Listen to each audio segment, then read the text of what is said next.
Habari ambazo zinatufikia wakati huu ni kwamba mwimbaji wa nyimbo za Kikuyu ambaye anajulikana kama Karehb na pia anajulikana kwa wimbo wake Twega ambao wameimba pamoja na Jose Gatutura ameweza kujitokeza kwenye ukurasa wake wa Facebook na kuhuzunika kuhusu kifo cha dada yake ambaye alifariki mwaka mmoja ambao ulipita. Na caption ambayo ameweka kwenye hii picha ya dada yake inaonekana kwamba ana majonzi mengi kuhusu jambo hili. Na amesema tears from my heart keep on flowing, I wish heaven had visiting hours. Tears from my heart keep on flowing, I wish heaven had visiting hours. Ni uchungu mwingi, may she continue resting in eternal peace. Na wafuasi wake wamejitokeza pale kwenye comment section na kuweza kuhuzunika pamoja na Karehb.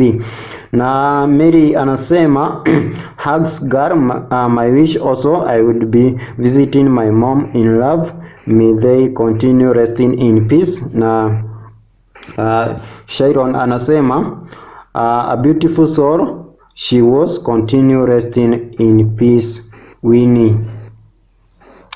Yeah guys, huyo ni Karehb akihuzunika kifo cha dada yake. Hii ni Africana CN, usisahau kusubscribe na kutufuata kwenye ukurasa wetu wa Instagram na Facebook kama Africana CN.